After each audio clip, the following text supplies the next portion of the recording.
Computer, initialize holosuite.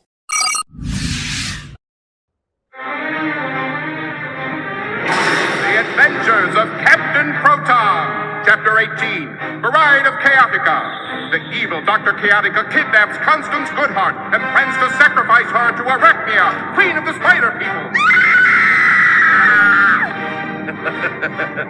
Captain Proton travels millions of miles to Planet X, where he will invade the Fortress of Doom. Chaotica fires his fiendish death ray, certain death for Proton as his rocket ship bursts into flames.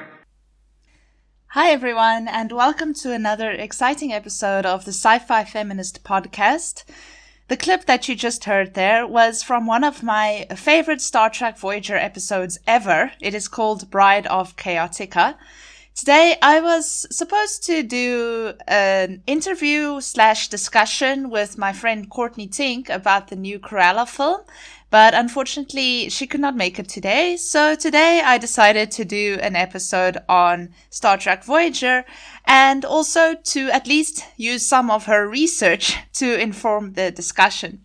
So today I'll be talking about this episode, Bride of Chaotica, and how Captain Janeway, in her embodiment of the Spider Queen Arachnia, shows us an ideal representation of the 1940s and 1950s Femme Fatale in film at that time. I really love this episode because it's in black and white. It's a holodeck episode. It's funny. Chaotica is hilarious. Captain Janeway did a stellar job in portraying Queen Arachnia. And I just love actually all of the Captain Proton episodes. It's a pity that they stopped with the Captain Proton episodes after this one, but it was a really fun episode and it's really good. And I really highly recommend watching this Voyager episode. So first I will give some background on the synopsis of the film, and then I'll talk a little bit about the Femme Fatale in film as Courtney wrote it in her master's dissertation. So yes, I hope that you enjoy this episode once again, and thank you for supporting this podcast. I can't believe we're already on the 17th episode. So thank you for listening, and I hope you enjoy this episode. So first of all, let me start by explaining the synopsis of this episode if you have not watched it already. So it takes place during an episode of The Adventures of Captain Proton on the holodeck. And here we see Harry Kim and Tom Paris in their roles as Captain Proton and Buster Kincaid. They are kind of playing out this chapter called Bride of Chaotica. But then Voyager gets stuck in some sort of a spatial distortion, and while that happens, all the power and everything on the ship goes down, and the holodeck goes down too. So Harry and Kim actually are unable to get out of the holodeck or out of the holodeck program. So the program keeps running.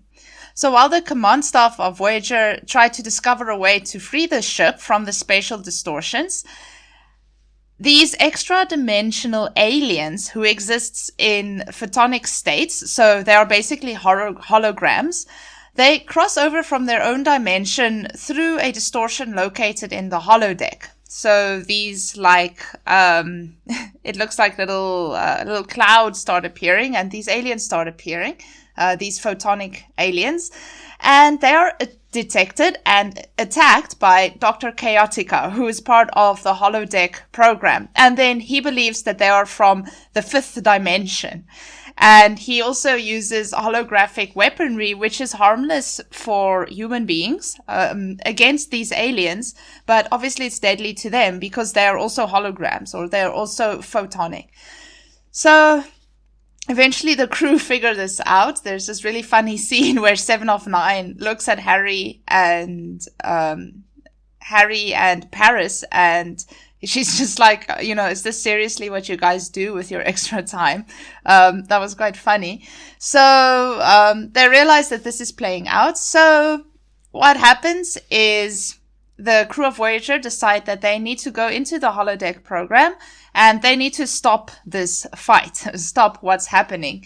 So then they take their roles. The Doctor becomes the president of Earth, and he's also a photonics, so he kind of negotiates with the aliens. And then Harry becomes Buster Kincaid, which is his character, and Tom Paris becomes Captain Proton. And then Arachnia, of course, is played by Captain Janeway. So there's this one scene where Tom is kind of briefing Captain Janeway on what has to happen. And he's like, Chaotica is, you need to use your pheromones to seduce Chaotica. And she's like, I beg your pardon? What the heck are you talking about? But then the pheromones is like perfume that has this magical effect on Dr. Chaotica. So yeah, they're inside the program in full costume. I loved Captain Janeway's Arachnia outfit. I thought it was really cool.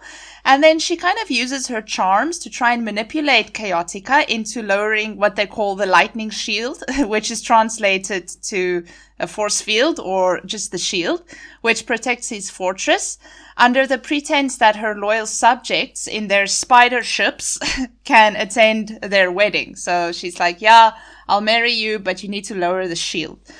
And then Chaotica becomes suspicious of Arachnia, so she attempts to deactivate the shield herself, but then Chaotica traps her in his confinement rings, which is also like a force field, and then he tells her that he'll kill her after the wedding night. So I thought that was really like, this guy. And then what she does is she uses her pheromones, which is like, I guess it's like perfume, to hypnotize Chaotica's guard. And she manipulates him into freeing her. So she kind of uses this, femininity or sexuality to kind of tempt the guard. And then she deactivates the lightning shield, and then Captain Proton can fire the Destructo beam at Chaotica and defeat him. And then Voyager is freed, and they continue on their journey home. And then we have what has been ranked in 2019 by CBR as the best holodeck episode in Star Trek of all time. So yes, a really fun episode and really cool episode. So first of all, before I get into the analysis part, let me first then give some background on the Femme Fatale. So this is a disclaimer. I'm not using my own research. Okay. The next 3 paragraphs that I'm going to read, they are coming from Courtney Tink's master's dissertation. So, it's available on the University of Pretoria's website. If you would like to read her whole dissertation, I highly recommend it because it's really good. I read it myself. But I found the way that she explained the Femme Fatale very useful, and she's done more research on it than I have. So I'm going to use her description of the Femme Fatale to kind of explain what it is, and then I'll apply my own analysis of it to Captain Janeway in Bride of Chaotica. Okay, so Courtney Tink says that the Femme Fatale remained a villainous antagonist in film, but she was also a very desirable role to play. Okay, so now we're talking about like early 20th century film, those black and white films. Yes, I don't know if you're familiar with the Femme Fatale, but yes, I think what I'm going to read next will explain more. So the Femme Fatale, it was a desirable role to play because it was one of the few female roles in film at that time that actually involved an active character that was powerful and dangerous. The Femme Fatale is a character that derives power from her gender without sacrificing her beauty or femininity. Okay, quite interesting. We'll keep a note of that when we come back to Captain Janeway. According to 2 theorists, their surnames are Adrians and Bowell, the Femme Fatale maintains ultra-femininity while also demonstrating traits associated with heteronormative masculinity, like power and strength. Previously, in film, there had been mainly 2 contrasting female roles. One woman was good, and she was also naive, and the other was evil and ill-intentioned. Those were kind of the binaries that existed in film in the early 19th century, before the Femme Fatale came. Courtney Ting says that these separate roles guaranteed that the female character remained passive. However, this changed with the film. The film is called Gilda. Actually, I haven't seen this film, but it was released in 1946, so you can get an idea of the time frame. The actress, her name was Rita Hayworth. She says, with Rita Hayworth as the female lead, Gilda was a character that embodied both good and evil qualities, which left her elusive and enigmatic. The character Gilda therefore caused ambiguity and confusion because she embodied binary characteristics. Now I continue to quote from Courtney Ting's master's dissertation. This mysteriousness saw the formation of a specific trope within the femme fatale construct. Namely, and I quote from Jankovic, the siren of no mean proportions who completely befouls the hero's career. Okay, also keep that in mind when we look at what Captain Janeway does to Chaotica or what Arachnia does to Chaotica. This specific trope saw the femme fatale use her wily nature and seductive behavior to get whatever she wanted, which was usually materialistic. Okay, once again, think of Chaotica, but maybe I should stop referring to that in between. Maybe I should just keep the analysis for later. I'm just seeing so many things spring up in the Bride of Chaotica episode when I read this. Okay, I continue to quote. This version of the femme fatale was not necessarily a departure from the noir femme fatale, but rather a new imagining or interpretation of the femme fatale within noir films. This version of the femme fatale is a character seen in films such as James Bond. Specifically, she was a diabolically beautiful woman whose beauty was outmatched only by her cruelty and penchant for revenge. According to Amanda Dupree, I'm glad Courtney is also quoting her because, as you know from previous episodes, I quote her a lot too. She says, the femme fatale, and I quote, assigns women the power to control men, even to destroy them by using their beauty and ability to compel men's attractions. However, as Amanda Dupree notes, this power always remains firmly under the control of patriarchy. Jung explains that as long as a woman is content to be a femme, a home, she has no feminine individuality. She is empty and merely glitters, a welcome vessel for masculine projections. Okay, so, yes, maybe I can elaborate on this a little bit. Despite the obviously progressive potential of the femme fatale, she still remains kind of the product of the fear of men. In the end, the femme fatale too was created by men. So she still embodies that kind of fear that men have of women, and also masculine projections of, seductive beauty, what is conventional beauty, all those types of things. Okay, so I continue to quote from Courtney's dissertation. By the late 1940s, the femme fatale as a film character was so popular and well received that she was becoming a pastiche of a figure. I quote from Jankovic there. She was exciting to both women and men as she embodied a beauty that adhered to patriarchal standards, okay, like I said, while also being an empowering figure for women. As Faramond explains, another theorist, the femme fatale is usually under 40 and conforms to normative body standards of beauty and body type. This power derives from her ability to meet patriarchal standards which the majority of women are unable to meet themselves. Essentially, men want her and women want to be her. According to another theorist named Allen, the femme fatale was so popular among women in the 1940s because it offered them a figure to emulate. The femme fatale offered an opportunity not only to enact her seductive beauty, but also to indulge in the fantasy of freedom, sexual independence, and considerable enjoyment. This need for freedom mirrors the growing need for feminist change during the 1940s and 50s. And also, what is interesting is that a film featuring the femme fatale usually includes a morally purer or good female character. Okay, that's not something we see in Arachnia. But anyway, let me move on. However, the virginal good girl is the character who usually seems out of place in the narrative, whereas one could argue that the femme fatale seems utterly comfortable within her filmic world. Okay, maybe that is not so different from Bride of Chaotica, because we have Constance Goodhart, who you've heard gives off a really impressive scream at the beginning of the episode from the clip of Chaotica. Okay, so I'm gonna stop there with the femme fatale. I'm sure you can get a pretty good idea of what the femme fatale is like. I'm also quickly going to just overview a very nice table that Courtney Tink wrote up in her dissertation that really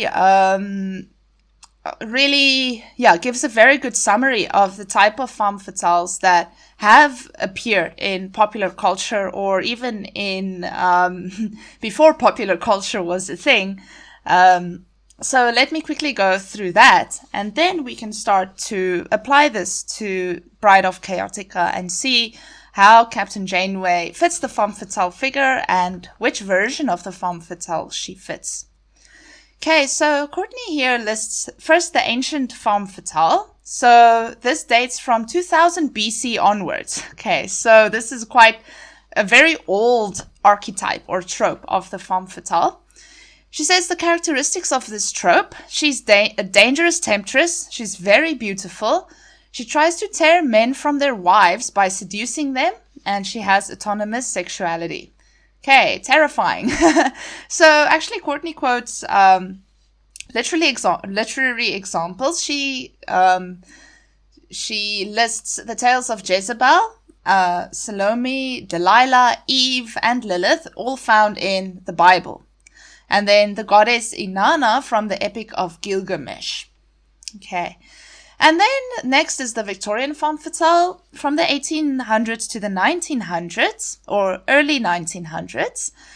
She says she's mythic, voluptuous, challenges the male gaze. She's assertive, beautiful, deadly, almost animalistic, appears supernatural and immortal at times. She's the dark Venus. So examples of that would be Lady Lilith. If you're wondering about Lady Lilith, I've done an episode on that with Courtney previously. I can't remember which episode number it is, but it is called Lilith, the Original Feminist. So you can listen to that if you're interested in this thing. And then there's the noir femme fatale, the dangerous woman. And I think this really fits Arachnia. So I'm only going to go up to here with the femme fatale, with the list. But she's powerful, she's evil, she's mysterious, beautiful, seductive, ultra-feminine, villainous behavior. She wants to see the destruction of the hero, and she's usually destroyed at the end of the text or the film. Okay, so luckily Arachnia does not, she's not destroyed at the end, but it says usually destroyed, not always. So I think she still fits this one. And the noir femme fatale, this is kind of what I've read earlier. So examples of that, Courtney gives Dead Reckoning from 1947 and Scarlet Street from 1945. Actually, I haven't watched any of those movies, but I have watched Bride of Chaotica. So yes, let me then get into the analysis and let me kind of identify how Captain Janeway really embodies this femme fatale character in Bride of Chaotica. Alright, so the first thing that came out in Courtney's description of the 1940s, 1950s femme fatale is that she's a character that derives power from her gender without sacrificing her beauty or femininity. So in Bride of Chaotica, I find it interesting that they chose Captain Janeway to portray Chaotica and not Seven of Nine, because Seven of Nine is in the more traditional sense beautiful and feminine. Actually, I always thought Captain Janeway is kind of tomboyish, but the way they dressed Captain Janeway for Chaotica, for the episode or to portray Arachnia, we see that she wears this really tight dress that really puts emphasis on her figure. It shows her off as very curvaceous, And it really frames her figure. I'm reminded of the silhouette the first time she walks into the castle and she kind of stands there looking up. And we really see how her figure is framed. We can see her breasts, her hips, and her waist is quite thin. And the dress is made definitely to emphasize her body. So Arachnia, she's quite powerful. She's the queen of the spider people. She is, Chaotica says to her, yeah, you're the only one that understands me because you have as much power as I do, in the show. But he's also quite sexist. Interestingly, Chaotica still sees Arachnia as below him. And I think that's also characteristic of the 1940s movies. That's why she's so terrifying, because even though she's supposedly below the male character, she actually has more power than him. Why? Because she has her beauty, she has her femininity, she has her gender, and she uses that as a way to reinforce her power. In the case of Arachnia too, we see that when she seduces Chaotica's little minion, what's his name, Lonzak or Lorzak? Now I forgot his name. When she seduces him with her pheromones, once again, she uses her femininity. She does not use brute strength, although Captain Janeway does throw in a few kicks and punches. Her main power here is her femininity. And maybe that's why she's so opposed to it when Tom Paris is like, Captain, you have to be Arachnia, because she's like, oh my goodness, I don't want to try and seduce this evil guy. I think that really kind of goes against what Captain Janeway does, but I guess that's what also makes this episode so funny and so interesting. Okay, then the next thing is that the Femme Fatale maintains ultra femininity, like Captain Janeway does, like I just explained, and she also demonstrates traits associated with masculinity, such as power and strength. So like I said, she throws in a few punches and kicks, she disarms the guard, and then she puts the phaser on Chaotica. And we see that even though she is a woman, this very feminine woman, she still has power in the narrative. Not only in terms of her position as queen of the spider people, but also compared to Chaotica and even the guard. She even overpowers him while using her femininity and also her masculine power and strength. So yes, like Courtney explains, this causes confusion and ambiguity, and this is what makes her so mysterious, because she embodies both of these characteristics. She's very feminine, but she's also very masculine. And I think that that's really what makes the Femme Fatale such an interesting character. And Janeway really successfully portrays this part of her, definitely in a very skillful way.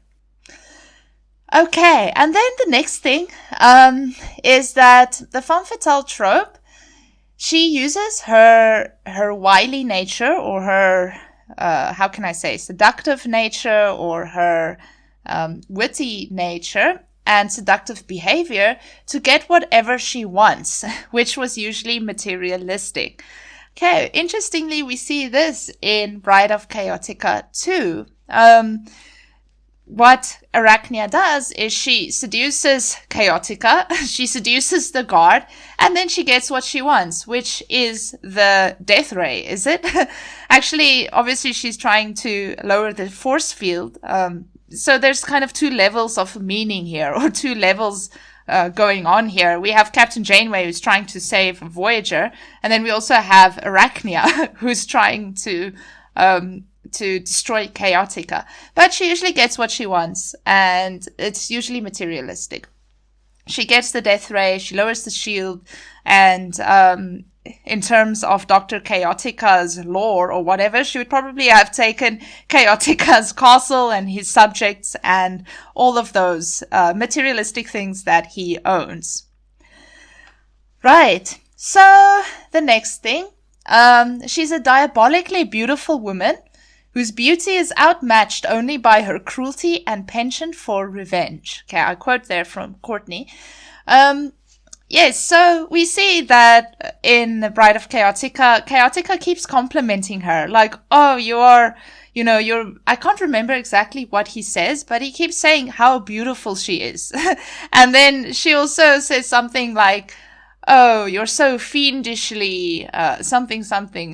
In the beginning, Tom Paris kind of coaches Janeway, and he says, you have to use these really big words like diabolical and fiendish and all those those types of really over the top words, because the villain likes it. And then he does like it, the way she compliments him. And then he also compliments her, and he's also seduced by her beauty. And she's obviously cruel and vengeful too. So again, like I say, there's two layers, because we have actually Captain Janeway, who's not cruel and who's not set on revenge. She's just trying to save her ship. But Arachnia, she would have been cruel. She kills Chaotica and she takes his stuff. She kills the guards. She really does whatever she wants. I wouldn't say she's full of revenge. We don't really see revenge in this short narrative, but there's definitely a hint of cruelty in her portrayal. Right, and then, like Amanda Dupree said, the Femme Fatale assigns women the power to control men, even to destroy them by using their beauty and ability to compel men's attractions. Okay, classic case of this in Bride of Chaotica. We see that Arachnia really has the power to control Chaotica. She does not control him with her intellect or with her brute strength with physical power, but she controls him with her beauty and her ability to make him attracted to her with her pheromones or her perfume. And she does that with the guard as well. All right, and then there's one or two more things that I can briefly point out. Like Courtney Tink explains, there is usually, in these films that feature the femme fatale, there's usually a morally purer or good female character. And then we have the femme fatale, and they're kind of placed against each other. I guess the purer female makes the femme fatale even more mysterious and more scary and terrifying too. So, like I said, we see that right in the beginning of the episode, there's a scene where Chaotica kind of tied up someone, and it's this blonde woman named Constance Goodheart. Okay, and it's so interesting that her surname is Goodheart. I think it literally speaks to this idea that there's a morally purer character, and she's usually I'm adding to this now, but from my understanding, she's more passive, naive, more innocent, and I can see how she can easily descend into being a damsel in distress. The femme fatale, she's definitely not a damsel in distress. She's got power, she's got agency, compared to this really weak other female character. Interestingly, that Constance Goodheart is also blonde. From what I know about the femme fatale, previous femme fatales that I have seen, they're usually brunettes, and I think that really adds to their mysteriousness too, or it's supposed to make them more mysterious. I don't know. But that's also an interesting thing that I picked up. There's of course also stereotypes that, blonde is light, it is good, it's pure, whereas brunette is more mysterious, dark, potentially evil. Okay. Of course, none of that is true. I'm a brunette and I think I'm a pretty nice person, but, there's those stereotypes, and we can definitely see this binary play off in Bride of Chaotica.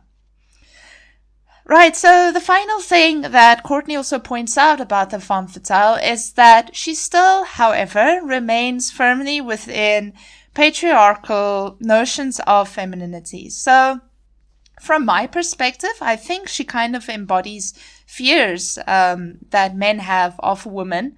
There's nothing more terrifying than a woman that is able to use her sexuality to seduce someone. From the hero's perspective in the 1940s, I would assume. And we kind of still sometimes see those tropes play out in contemporary film and television series too. But like Amanda Dupree also points out, she still adheres to patriarchal standards of beauty as well, even though that beauty is used as a means to empower her through seduction and through her sexualization, and that beauty becomes her strength. Still, that is a stereotypical beauty. It is kind of what men or what the ideal woman is supposed to look like. So I think Courtney really writes it quite aptly here. She says that the femme fatale is basically men want her and women want to be her. And I think that really says a lot. There's, of course, also the question then, if a powerful woman is not allowed to be wanted by men. And I think it's interesting when we put Arachnia against Captain Janeway, because Captain Janeway is, I would say, really the opposite of Arachnia. She never ever uses her sexuality to gain what she wants. Rather, she uses her intellect, she uses her skill, her command, her knowledge, her wisdom, all of those types of things. She never uses her sexuality. We also never see Captain Janeway in anything other than her unisex Starfleet uniform. We only see her in her nightdress a few times, and then, of course, in Arachnia, we actually see what her body shape looks like. So I think there's a very interesting play. I guess that was part of the humor, to put Captain Janeway, of all people, into the shoes of Arachnia, who is so the exact opposite of Janeway. Of course, Janeway is also the good guy. She's not evil. She's not set on revenge. She's really just doing this to save her ship. So, yes, that is it, actually. That's what I wanted to talk about today in terms of Chaotica and the Femme Fatale and Captain Janeway. When I watched that episode the first time, I immediately thought, Femme Fatale. And I think they framed it that way too by making it black and white. It really speaks to that tradition of the character. So yes, anyway, thank you so much for listening again today. I promise next week there will be an episode on the Cruella movie. It was a fun movie. I really liked it. Also problematic in many ways, but you can look forward to the discussion of that next week. Everyone, thank you so much for listening once again, and good luck with the week ahead. I hope that this podcast gives you something to think about and to chew on for a while. And I hope that if you watch Bride of Chaotica now, that you'll have a much better idea of the kind of feminist theory, the kind of tropes, the kind of archetypes that really informed that representation. I think Voyager did a stellar job, and the writers did a very good job in capturing that so well. So yes, that is it for today. Thank you for listening. Live long and prosper until next week. This is the Sci-Fi Feminist signing off. Bye-bye.